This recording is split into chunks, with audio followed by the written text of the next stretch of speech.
prompt that you'll probably get as we record to the cloud. And if you want to, you can mute yourselves or turn off your video, whatever you like, if you don't want your image recorded or your audio recorded.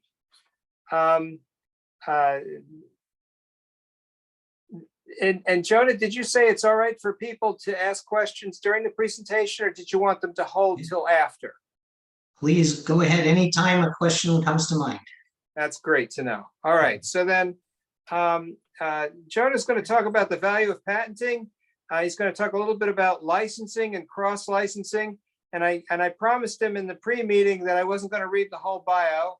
And so I'm not gonna, it's all up on the web, but I'll just say, Jonah is an IP strategist, which is a very unusual title. And I asked him to explain it for me. And I'm pretty sure maybe you'll take a few moments and explain what an IP strategist does. And he works at Soundhound.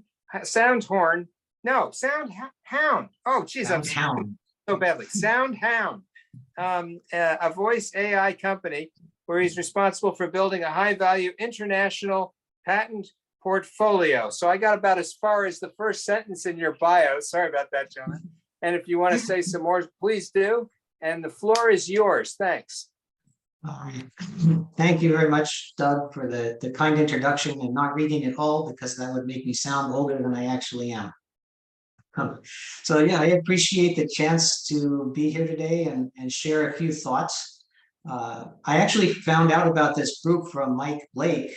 He and I are both members of the National Association of Patent Practitioners. So if anyone's thinking of becoming a patent attorney or patent agent, that's a great resource to join and learn about. And so I'm very appreciative to Doug to create this forum. Please do stop me along the way.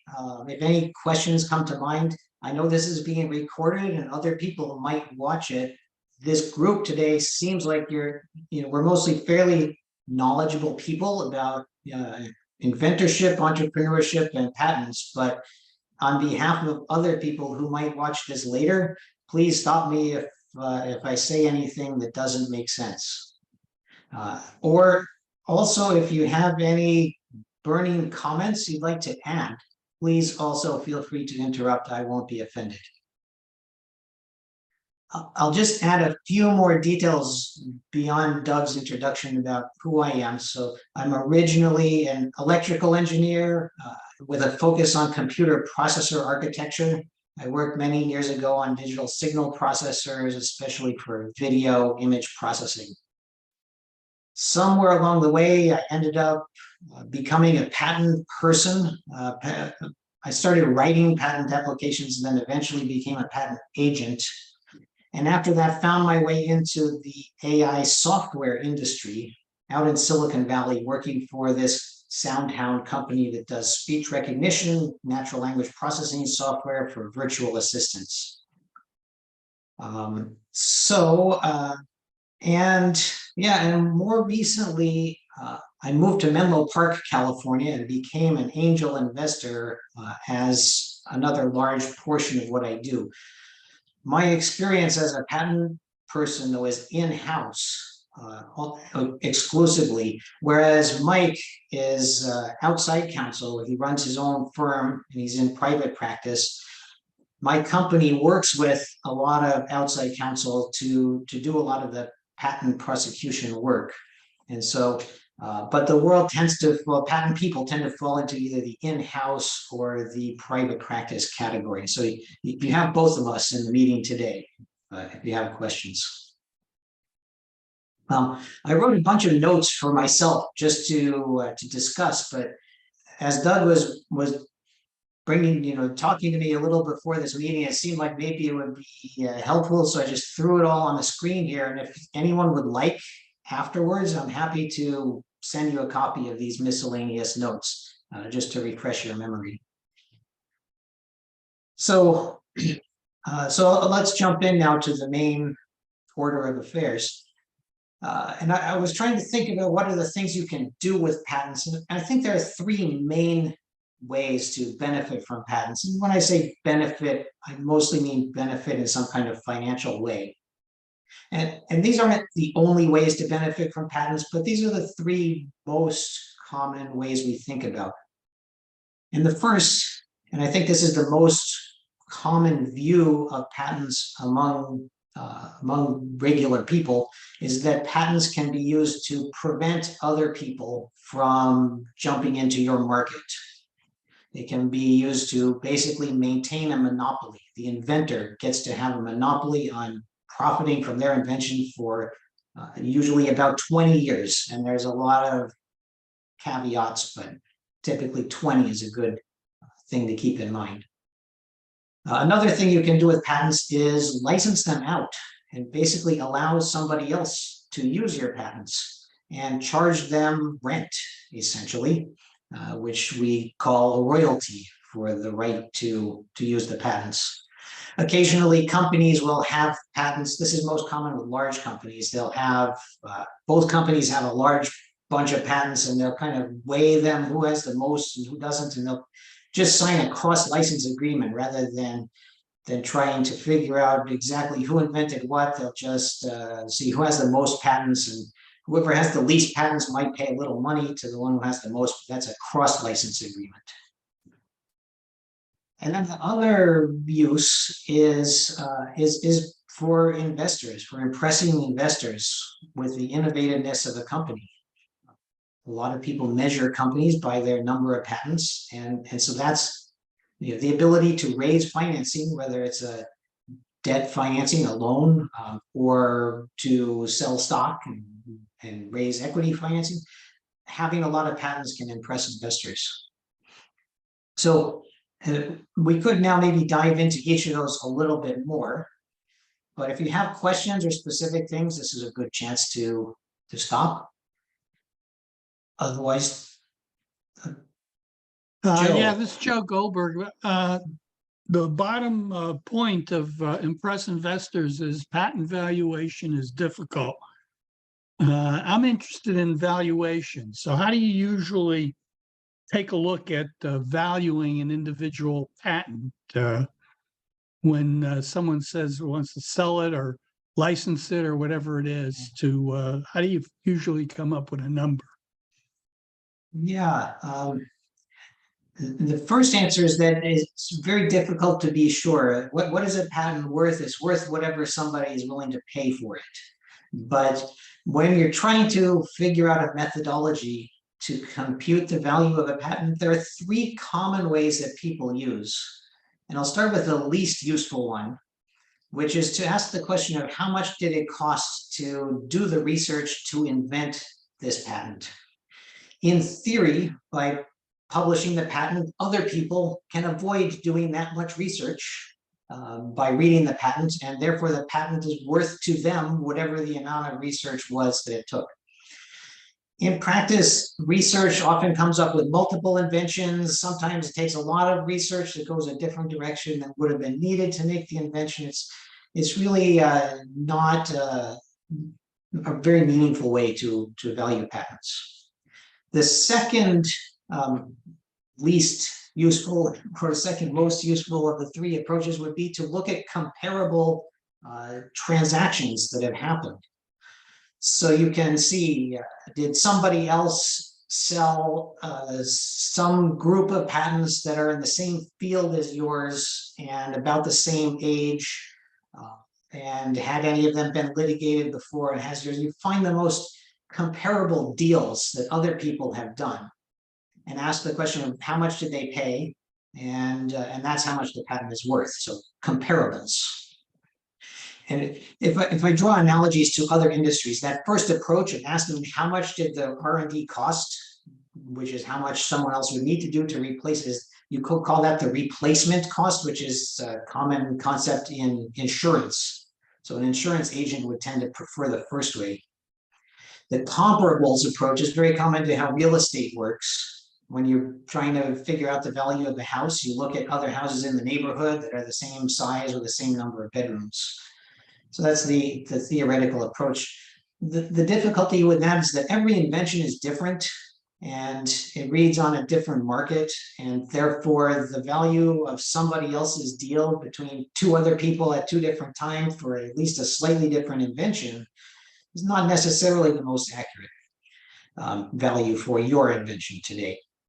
So the way I prefer is very difficult to calculate, but it's to look at the market value, that what market can someone capture selling products that implement the claimed inventions in the patent.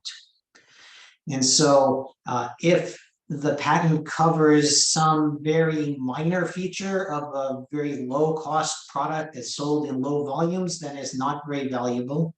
If the patent is essential to selling a very high volume product at a high price because it covers a key feature that everybody wants in that product, then the patent is worth a lot of money. And so, in that approach, you would look at what's the possible value that this brings in terms of a higher volume of products sold or a higher price that someone can charge as a result of implementing the claimed invention. And that's the value of the patent.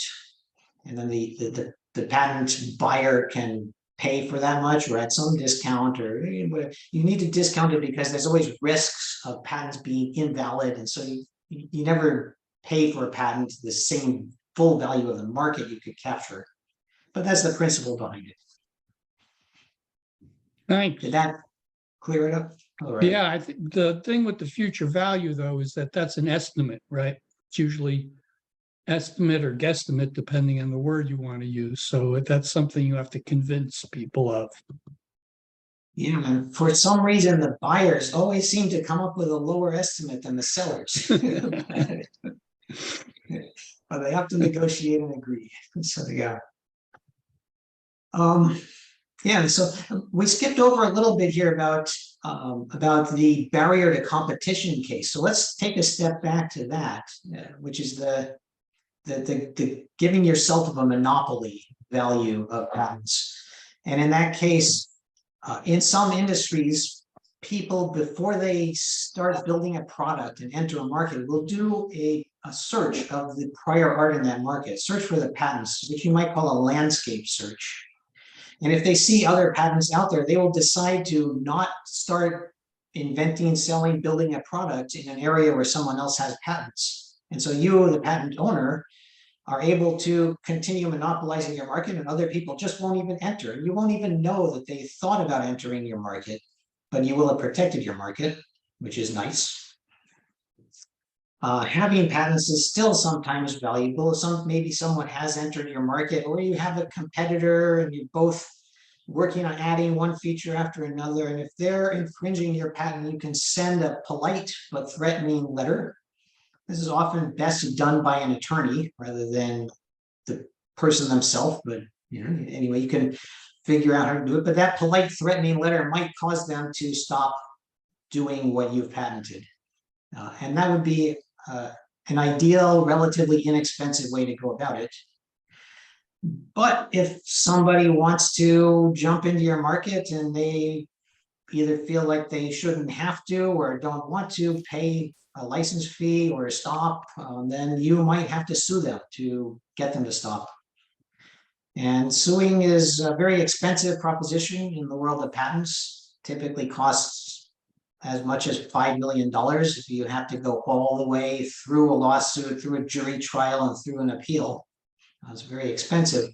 And if you don't have $5 million in your bank account, then it can sometimes be very difficult to convince people to stop infringing your patent because, well, they just know you don't have a credible threat of being able to stop them. So those are sort of some of the difficulties in being able to file a lawsuit. Another difficulty is that in some fields, patents are less likely to be, technologies are less likely to be seen as patentable, and therefore patents covering them are more likely to be held invalid by a court. And in particular, specifically, those markets are things like, one is is methods of doctors treating patients. You're not allowed to patent that in the United States or almost any country in the world. Things that are business methods. So, for example, hedging, a strategy of hedging investments. Someone tried to patent that once. That was the famous State Street Bank case, and that was held to be not eligible as a patentable invention. And settling trades was another one. That was the Alice case, which is another very famous case that found a bunch of types of technologies to be just unpatentable. So you have to have money, you have to have a technology that is patentable, you have to have a valid patent, which usually you get by having worked with a good patent attorney. And if you've gotten a not so good patent attorney, you have other risks there. So enforcing patents is very hard and expensive, undesirable. But if it goes well, your patents may protect your monopoly, and by having a monopoly, you can charge whatever price you want, and therefore increase your profits. That's sort of what the patent system is supposed to do. Monopolies, of course, are anti-competitive and not good things. We have good government reasons not to have monopolies, but by having the ability to have a monopoly, charge any price that the market will bear, and therefore harvest more profit, that gives an incentive to people to do research and development. And so that's the other reason for having the patent system. We allow those monopolies in exchange for people investing in R&D. When you're thinking about software startups, that's not such an effective incentive. But when you're thinking about pharmaceuticals, it costs lots and lots of money to create a pharmaceutical laboratory and do the research needed to invent a new cure for a very difficult disease. And so that's why we have patents on medicines, and at least theoretically, something good to help incentivize improvements to the world. That's a little bit off on a tangent, but that's a discussion about monopolies.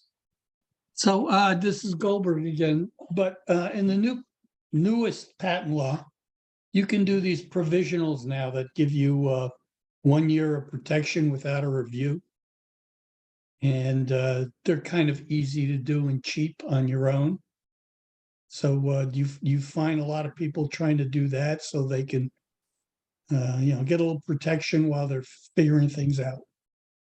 A lot of people do, and I encourage Mike to jump in if he disagrees with anything I say, because I mean, he has a lot of experience with this too. Usually, when you file the provisional, it's actually kept secret in the patent office, and so nobody else would actually know that you've invented that.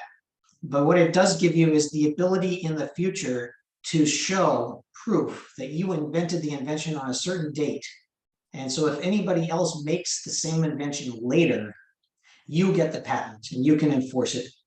So that's the benefit of filing the provisional. It gives you an earlier date for your ability to compete in the world of inventions. Yeah. For the earliest time of inventing.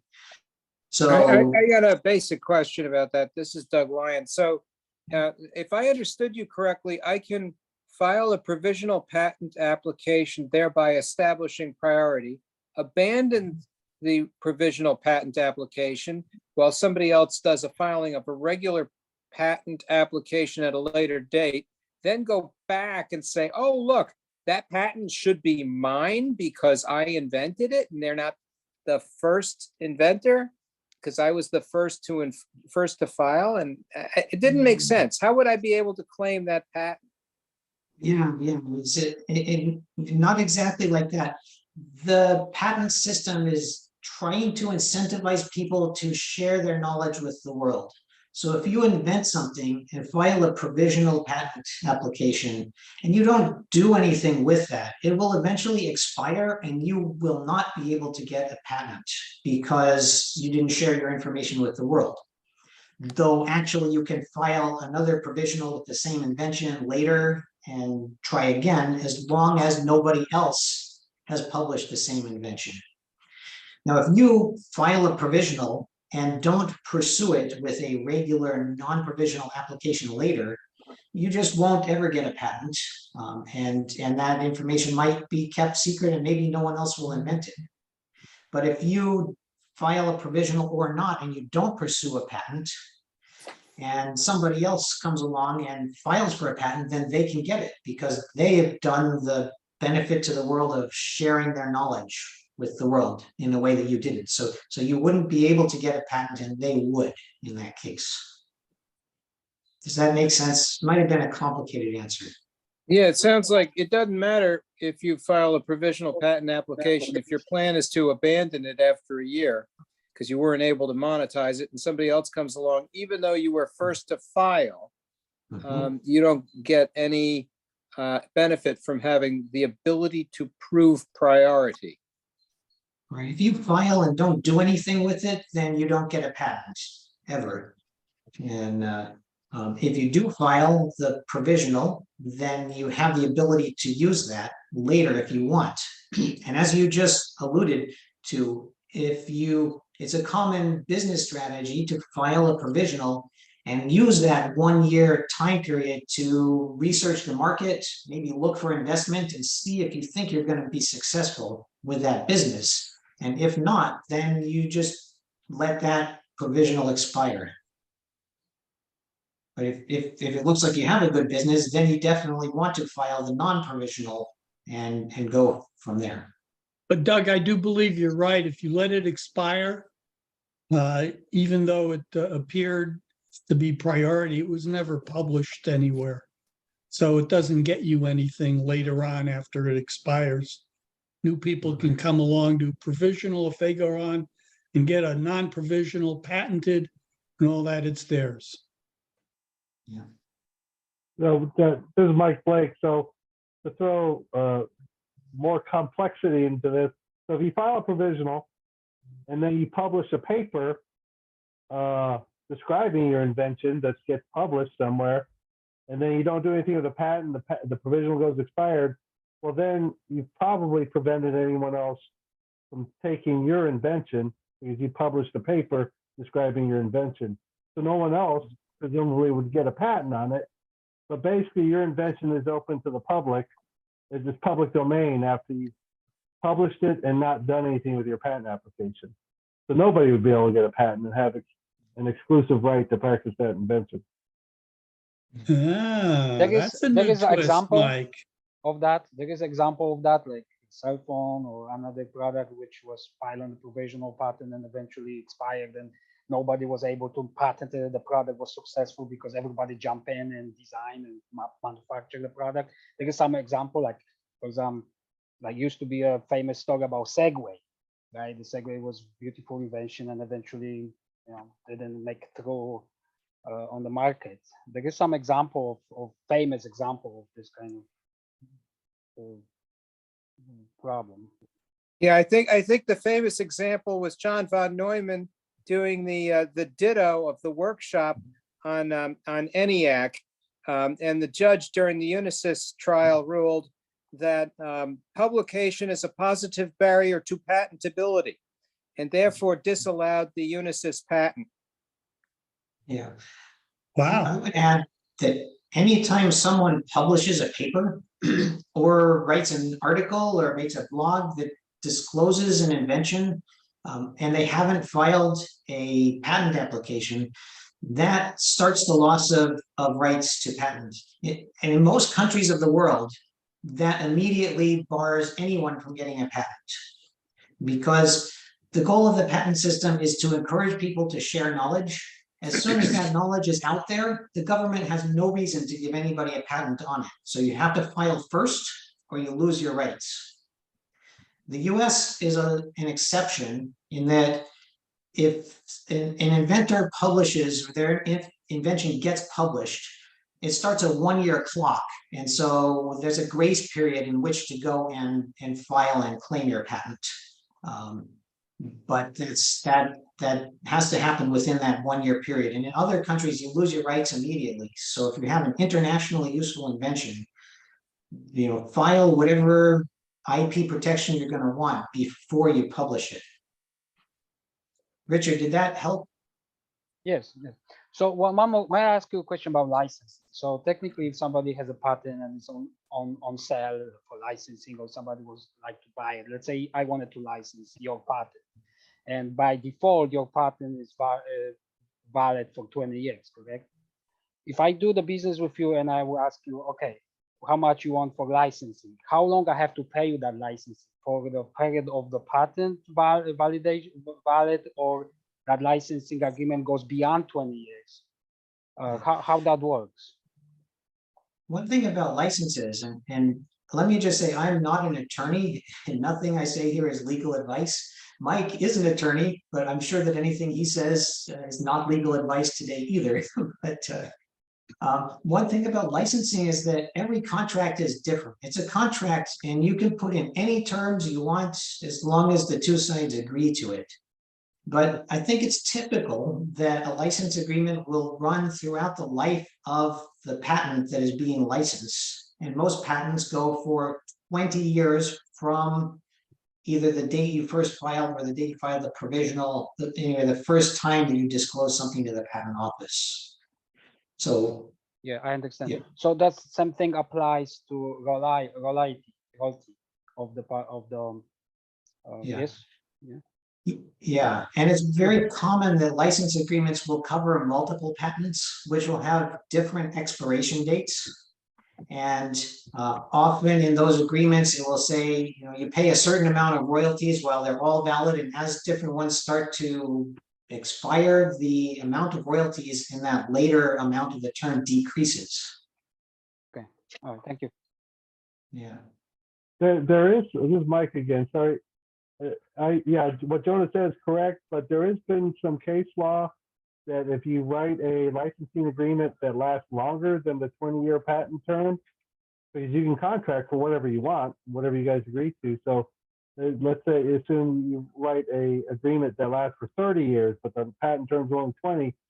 Some courts have said that that contract may be invalid for the last portion of the contract term that's past the 20 years. But then there's different ways you can write the licensing agreement, where maybe instead of paying you a license for the actual patent, they're paying you for your knowledge and know-how. And so it gets very complicated. But what Jonah said is correct. You normally want to make your license payments last for the term only of the patent. Yeah. I used to work. Oh yeah, go ahead, Richard, if you have something. Yes. I've been in a situation where I design products, and we file for a patent, and we received a letter for patent infringement. So they explain why is infringement happened. So I had to redesign it, right? I did the second time, and we filed for patent, and again was rejected and was patent infringement from a company called Tyco. Then I designed third time, and we patent again the whole product on the different kind of subjects and so on, avoiding those very smart way specifics of the design, and the patent was granted. But always it stays in my mind that the ideas which the first patents was patented on that product was so brilliant. And now my question is, this patent expired already, okay? So I could use this idea without any consequences. Do I have to go somewhere, or I can just pull up this patent and replicate it, whatever with my invention is, and make a product and sell it? Yeah, let me just start with one thing and say that today we're just discussing general educational things, and anything I tell you about your specific situation might be wrong. You should probably consult with your own attorney. Yeah, But- I'm just collecting information. I understand this is Yeah. not official. It's just have a feeling. Yeah.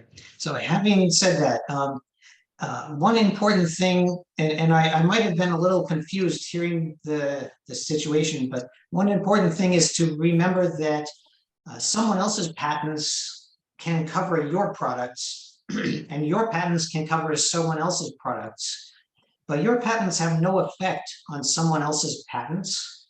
So if someone is accusing you of infringing their patents, they're saying that you're making and selling some product that infringes their patents. If you go and get a patent yourself, that doesn't say that you are or you are not guilty of infringing their patent. They're just two separate things. Now, you might get a patent and tell them that they're infringing your patent, but that would be almost an entirely different discussion in a lawsuit than It hasn't. Yes. in the case of them suing you. Yeah. Yeah. So the last question, I'm sorry to make a little bit longer. So the patent expired from another company, and I am aware of that, and I can use this knowledge, obviously, to move forward. Correct? Yeah. Once a patent has expired, then everything that was in its specification falls into the public domain, and anybody can use it for free. No licensing, no royalties. It's there for everyone. Thank you. Yeah, you're welcome. I used to work for a semiconductor IP company. What that means is that we designed parts of chips. We didn't manufacture chips, but we designed them. The most famous semiconductor IP company is ARM. You might have heard of them. And so I worked for a bunch of little companies that basically competed with ARM to design parts of chips.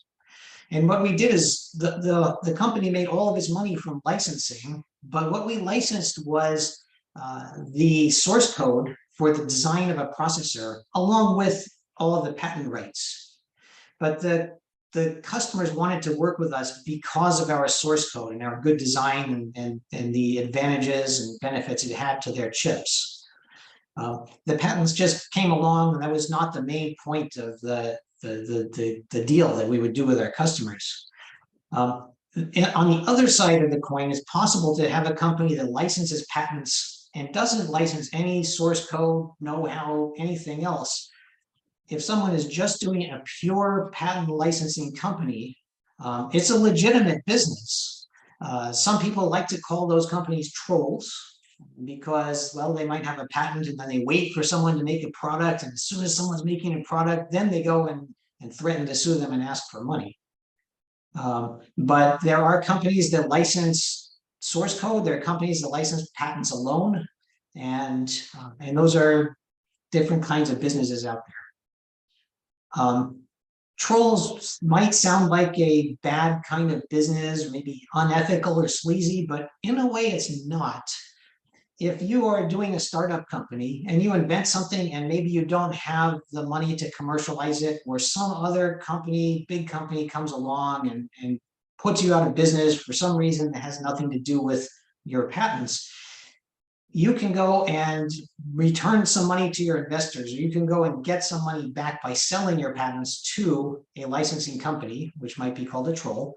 And therefore you as the inventor get something out of your invention as a result.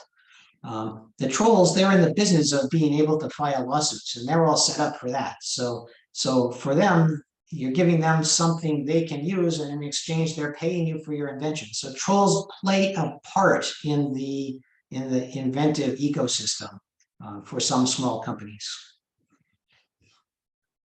And we already touched on cross-licensing, so I think I can skip that in this. I'm looking at the outline as we go here. Yeah, one other point I wanted to make on that third use of patents, which is the impressing of investors. I used to think that was a dumb thing.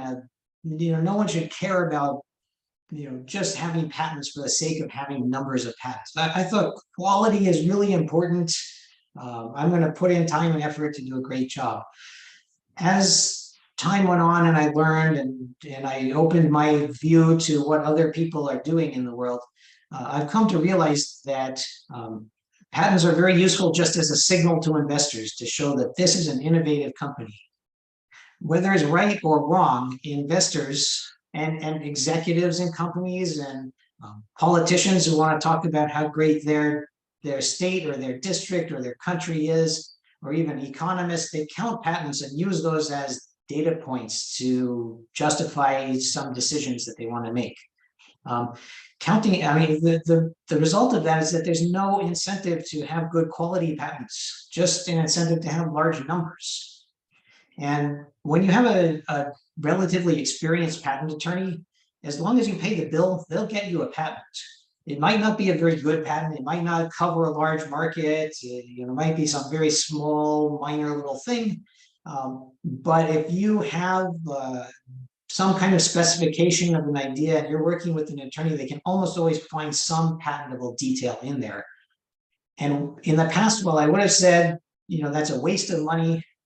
I will now say that actually that's often a good investment of money, because the result is, if having no patent means you can't get your company started, and having a patent means someone will be willing to invest $1 million in your startup, and you can grow that into $1 billion company, well then, it was worth the money to get even a worthless patent.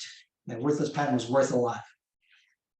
So, so impressing investors is unfortunately a legitimate thing to do, legitimate value you can extract from having patents. So Jonah, I got a basic question for you. In your experience with Sandhill Angels, have you found that they were very impressed with companies that pitched and mentioned that they had patents?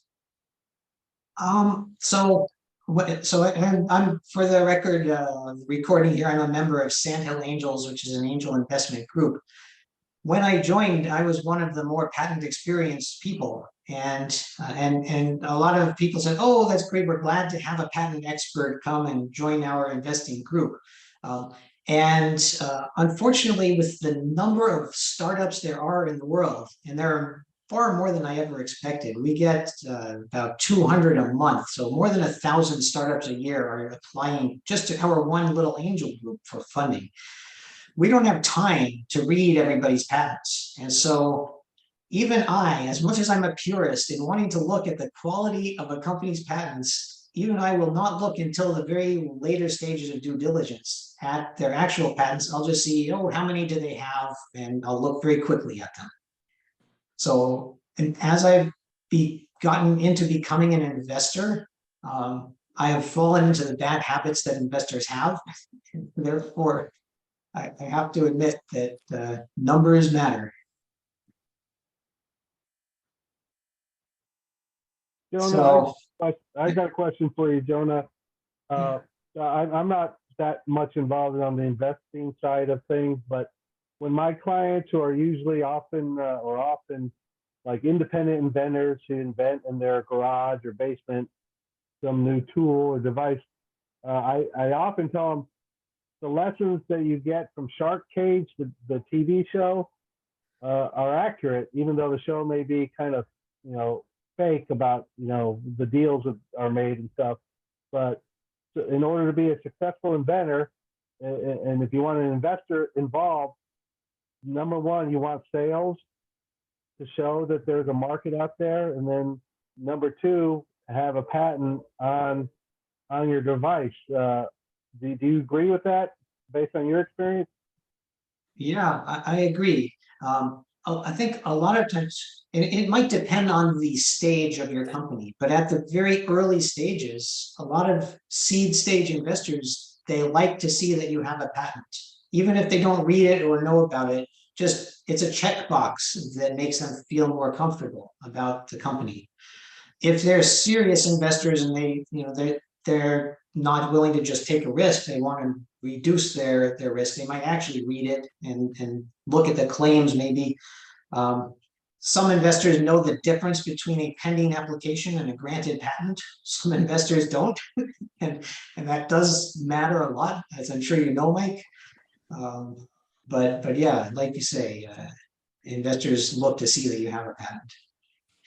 If anyone is interested in learning more about pitching to investors, I know this is off the topic of our discussion today, but there's a website called pitchforce.com. It's pitch-force.com. And it's run by a guy who's actually a recruiter for startups, but it's pitch practice for startup companies to give. They give a 5-minute talk, and then they get feedback from 5 different professional VC and angel investors. And so if you're ever thinking of starting a company and you want to know how to pitch it, or if you're just entertained by watching that kind of thing, it's very realistic. It's even more realistic than Shark Tank, which is more Hollywood produced. But this is kind of raw Zoom based level of quality of pitches for startups. It's a lot of fun to watch. Well, at least for me.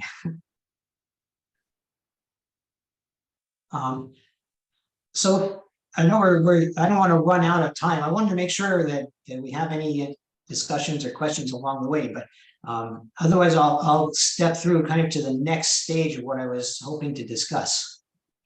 So interrupt if you want, but otherwise I was going to talk a little bit about the value of patenting in different industries. And so I'm in Silicon Valley. There are a lot of startups doing software these days. Used to be a lot of chip companies, now it's software companies. You've heard of big tech, but lots of people spin out of big tech and go and start their own startups. A lot of those software companies actually receive very little direct value from patents. Their patents are at risk of not being patentable. In other words, if they're trying to patent something that's an abstract idea or just a method of business or things like that, there's a risk there. There's just a risk in that the people who they might try to block from their market might just not care. So if you have a patent that Google or Microsoft or Amazon would infringe, sometimes they just don't care that you have a patent. They're just going to go and build their product anyway. There's nothing you can do. There can just be a lot of competition to get lots of patents that are low quality. And so in the software business, if your business is a social network, a marketplace, like Uber for teachers or something, or if you have a software as a service company or just any kind of app, those kinds of companies rarely get a lot of value out of patents. Yes, potentially for getting the initial investment, but those businesses protect their markets better by having a good first mover advantage or a network effect. Marketplaces are good for a network effect. Those are the ways to protect your business, and patents aren't so important. Now, there are other kinds of software businesses that are much more technical. So I would call it software for R&D. The EDA industry, electronic design automation, which are the tools for designing chips. Chips are very complicated things to design. Those tools are very specialized, and there might be patentable features in those where a patent could be strong and valuable, potentially. Bioinformatics, so there's a lot of work today in applying AI to searches for proteins and gene sequences. There may be software implemented inventions there that are patentable and valuable. Anything related to machine learning potentially is patentable. So I would call it so-so value in there. Physical things, so if you invent a new, better bicycle, there's likely something patentable there, and it's often valuable to have that patent. So mechanical devices, medical devices. I know, Doug, you're a medical device professor, so there might be patentable inventions among your students or the things you're teaching. Robotics, all those physical things are often they often have patentable features that are worth patenting. And then the industry where patents are really critical is the drugs and pharmaceuticals and chemicals industries.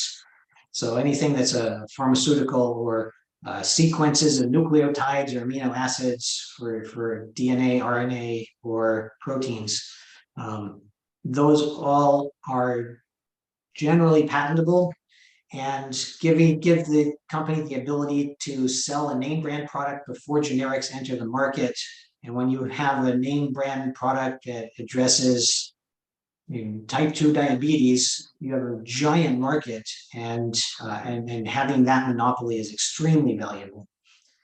So pharmaceutical companies tend to have a very strong interest in a very strong patent system that's favorable to patent owners.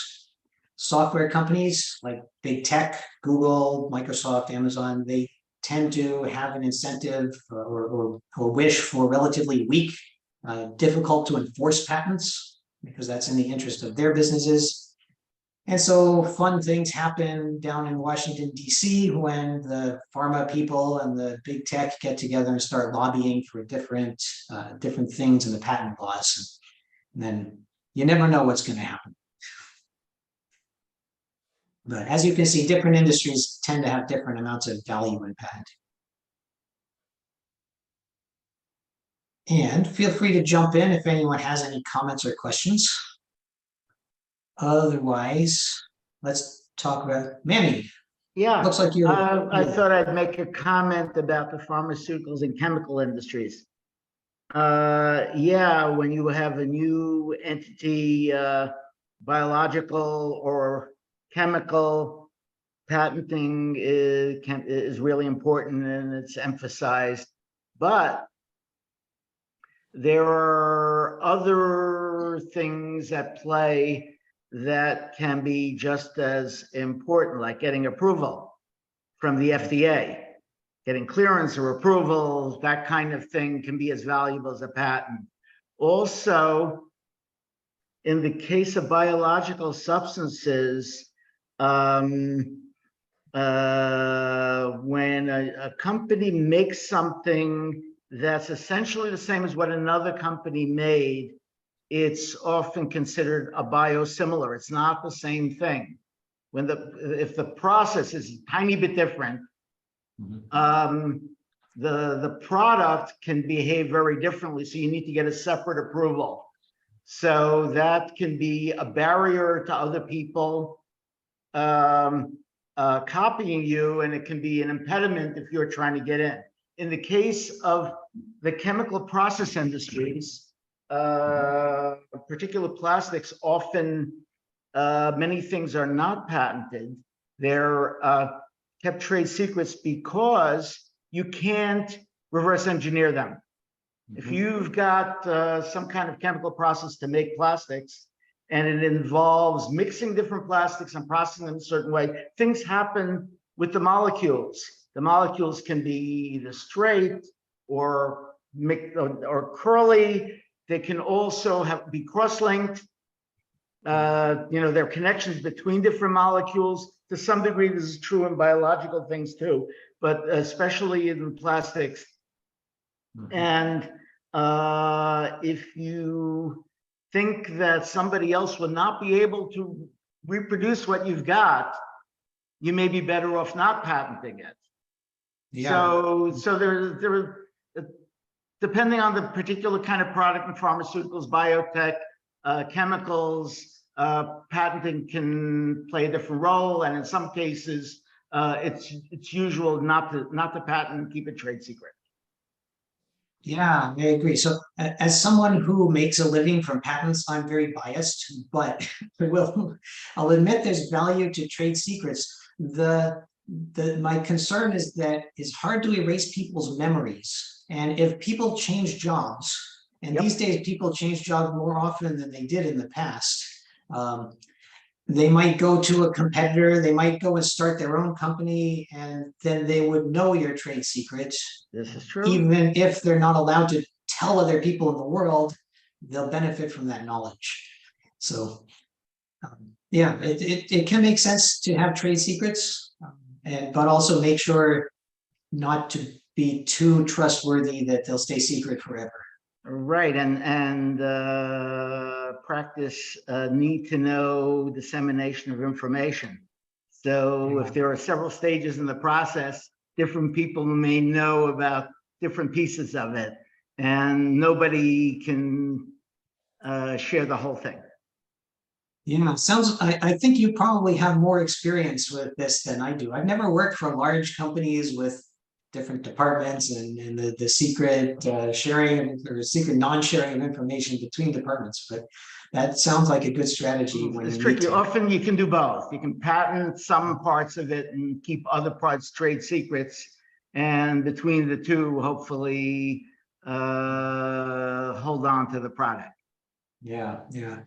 And you also made a good point about the regulatory delay in getting drugs approved.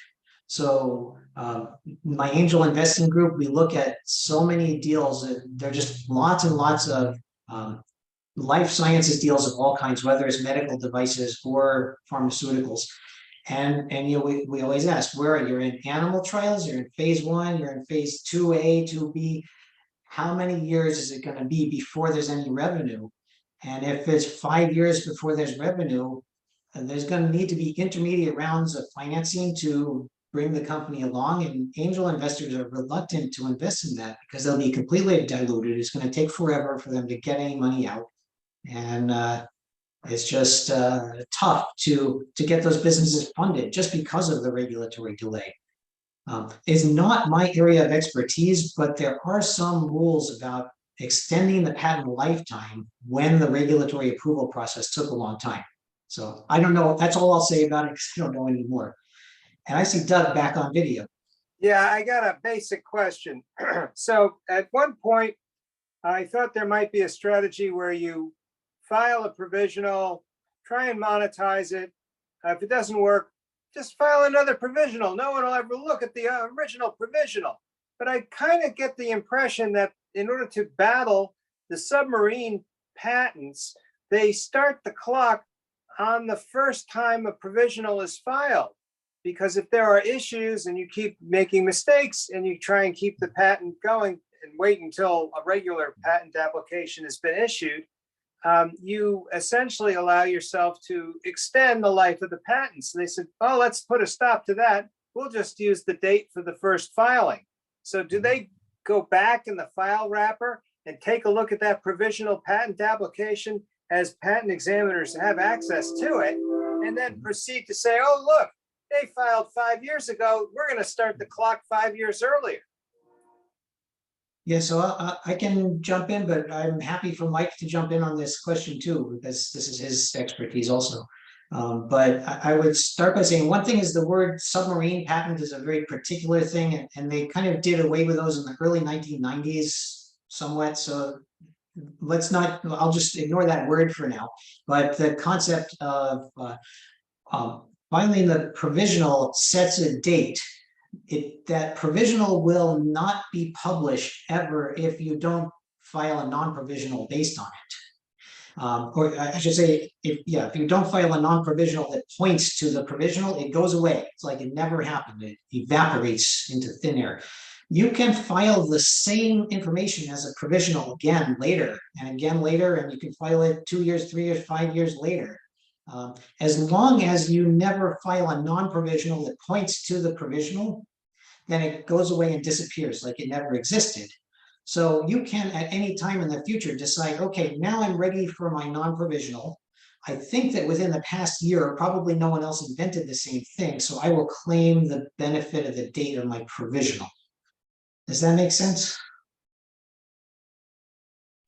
Yeah, so basically you can keep filing provisionals until you're blue in the face, and as long as no one's invented it, you can eventually say, aha, it's time to monetize, and file a regular patent application. You're just taking the risk that no one else invents it in the meantime. And you also have to keep it secret. So if you keep on filing multiple provisionals and you're making the device and selling it, then the provisionals won't protect you anymore, because you can't file a provisional 3 years after you've been selling your device. Yeah, 3 years that's earlier. right. Yeah, yeah. Of course, I overlooked that important point. So yeah, you have to keep it a secret. Once something is out there, then you can't get a patent on it. As soon as it's out there in the US, you have 1 year. You lose your rights everywhere else. Oh, we just lost Mike after his great comment. So Doug, did that make everything clear as mud? Sure. So if I'm not going to be making this thing if I'm busy trying to raise money. So yeah, it gets a little tricky when you're raising money because investors aren't going to invest unless you tell them something about your secret sauce. And they're also not going to sign a non-disclosure agreement. So when you're telling information to investors, there's a risk that they will go and make that information public, and there's nothing you could do about it. yeah, So always a problem. yeah, Okay. yeah. Manny? Yeah, Jonah, I have a question that's a little bit off the topic, but maybe you could address it. Could you tell us a little bit about Sandhill Angels? Yeah, sure. That wasn't the main point of this talk, but yeah, Sandhill Angels is a group of about somewhere between 150 and 200 angel investors. An angel investor is basically the same as a venture capitalist, except VCs invest other people's money and angels invest their own money. So we're a group of angel investors. We have a website. You can go to sandhillangels.com. Anyone who's starting a startup can apply for funding. You push a button, you have to fill in some information. And then we go and look at all What's your sweet spot? About how much do you usually invest per venture? Yes, so yeah, good point. So we tend to invest 50K to 250K checks, which is small. And we do that at the earliest stages, the pre-seed or the seed stage round of funding in companies. Often we will commit to follow-on funding. So Series A, Series B, we may participate, but those will usually be led by larger venture investors. So we're very early stage. Most of the people in Sandhill Angels are not extremely wealthy people. They're, older people who've saved up throughout their careers and just like to help promote the next generation of startups.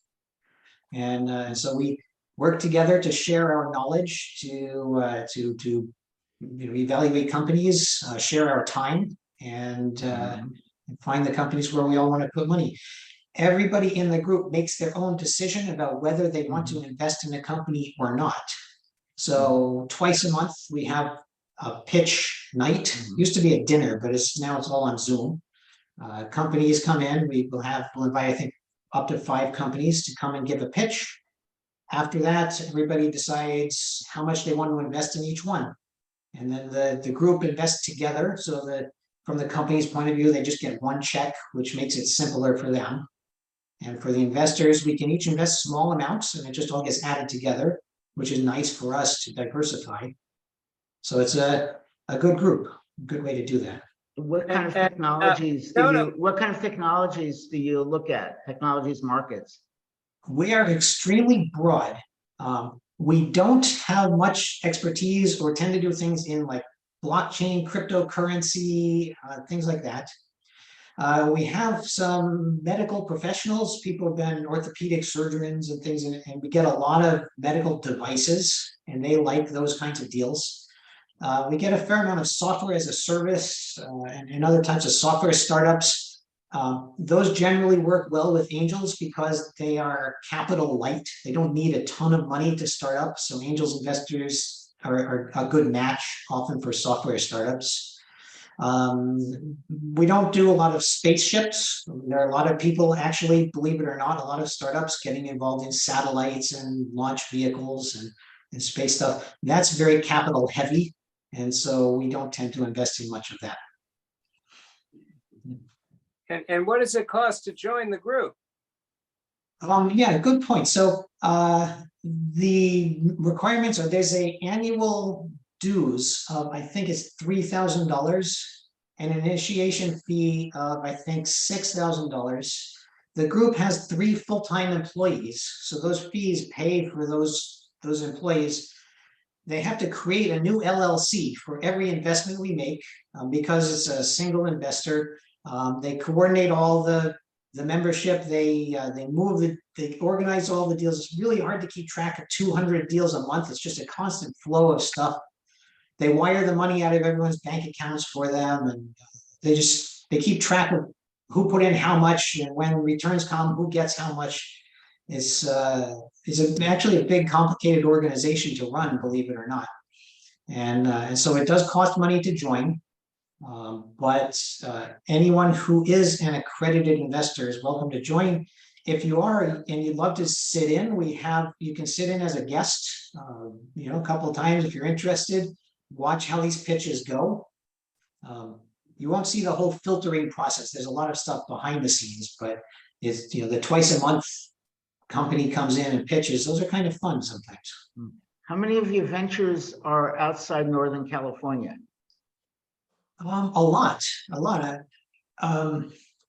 I don't know the exact numbers, and historically it was much more in the Bay Area, but since COVID and the world, we're investing all over the country. We don't invest a lot outside of the United States because it makes complicated tax things, but it actually can be a company, as long as their parent company is a Delaware C corporation, they can actually have all their employees and their headquarters somewhere outside of the US, and we can still invest in that. So we actually invest in companies that have their main headquarters outside the US, but only if they're a Delaware C corp or a C corp somewhere. But yeah, so if you have a startup in Connecticut, definitely apply. Sandhill Angels is one of the larger angel investment groups like that, but there are actually quite a few. So you can go to the website Angel Capital Association. I forget what the exact URL is, but something like that. And they have a list of, there are probably a couple hundred angel investing groups like that. Some in California, but some in basically every state, and some in other countries. I'm sure there's one locally in Connecticut. I'm sure Angel Investor Forum is the best known, and Connecticut Innovations, which is a governmental thing, does a lot of investments alongside angel groups, very early stage kind of investments. Right. So yeah, so you already know how this goes. Yeah. And there's a lot in New York City too. So after Silicon Valley probably has the most angel investors, maybe, and New York has a lot too. They're kind of from where I am, New York and Connecticut are the same thing. Anyway, I think we covered most of all the various patent topics. If you want to keep going, I have a few more bullet points in this outline, but I think we covered most of it. And it looks like, I may have tired out some members of the group. Some people have dropped off the Zoom. So Doug, They've probably been going to barbecues all weekend. They're kind of tired. Yeah. I'm not sure Yeah, if I can ask the question. We didn't have a good showing, but it is Memorial Day, and I think that Manny's correct. We probably did have a few people who didn't show up because it's Memorial Day. I see Richard has something to add. I'm not sure if it's a good time to ask questions. I hope you guys don't mind, but I couldn't jump in, but I picked up on explanation from Manny and yours about specific knowledge. Okay, imagine that you've been working in a company and you've done breakthrough, right? You don't have an NDA because they didn't know that you have to sign an NDA because they didn't believe in you, but they didn't ask you to sign anything. When the breakthrough happened and money started pouring through the windows and doors, now you quit the job. Okay, so you possess that knowledge, you use the testing laboratory, you learn, and you develop the product, you learn as you go, and you create quite awesome packet of knowledge. And now my question to you is, when I can use this knowledge, do I have a legal background, legal base that or certain time waiting out, and I'm coming out with that knowledge on my own? Yeah, one very important thing is when you join a company, you should carefully read your employment agreement. Many companies, probably most tech companies, have in the employment agreement some language about you agree to assign to the company any intellectual property rights, certainly for anything you develop at the company. And sometimes they're written very broadly, so it would cover things that you invent on your own at home while you're employed by that company. The company also, when you make an invention and file for a patent, will usually ask you to specifically assign your rights in that patent to the company. If you don't, and there's some doubt about it, basically under US law, and I think in most other countries, I take it back, under US law specifically, when a patent is granted, it's granted in the names of its inventors. And every inventor has equal rights to give full permission to anybody in the world to use the patented invention. And because of that, a patent that's owned by multiple inventors is essentially worthless, because somebody who wants to use that invention can offer each inventor a lower amount of money, and they'll offer, bid each other down to make it so that they'll give away permission for nothing. And so it's a patent owned by more than one person is basically worthless, and that's why companies insist that every inventor that works for that company assigns their invention rights in that patented invention to the company. And also companies are very careful about not having people outside the company come in and co-invent, because then the patent is owned by multiple companies, or it's owned by the company and someone else. That makes the patent completely worthless, almost. Gets complicated when there's joint research development projects, in which case the companies do sign agreements related to that. Contractor agreements tend to be written with those intellectual property provisions, so that as a contractor, you also give your rights to the company. It can get complicated, but you need to read all those agreements. Yeah, So Richard, I'm not sure. Regular intellectual property, which most people signing without even reading, like, okay, I got a full-time job, boom, I sign it, let's have a job. So generic statement of this intellectual properties to conceal beyond your environment is like 1 year, is it 5 years, is it for a long period of time, or there is some definition of time of the intellectual property to keep for yourself when you work for somebody. Do you know what I'm saying? Usually the way it works, and every agreement can be different, but usually while you're employed with a company, any inventions you make that are related to that company's business will be owned by the company. And the day that you quit or they fire you, anything you do after that is yours. Okay, thank you. But read your agreements, consult with your lawyer. But typically that's how it. If the company fires you, they can't own any inventions you make after that. Yes, that makes sense. But I just wanted to make sure. Yeah, thank you. All right, well, let's wrap things up. I hope everybody will join me in thanking the presenter, Jonah, for the presentation. It's very educational.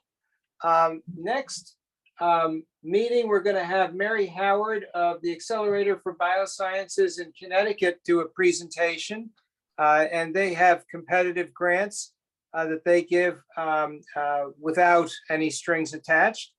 And so I think some people might be interested in that. And I wanted to make sure if people are watching the recording later, they'd be aware.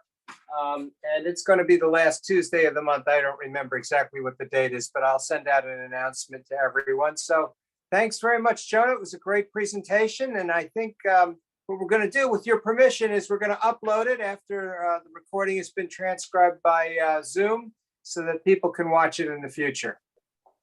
Please do, and thank you for having me. Great. All right. Well, have a great Memorial Day weekend, everybody. Bye-bye. Thank you.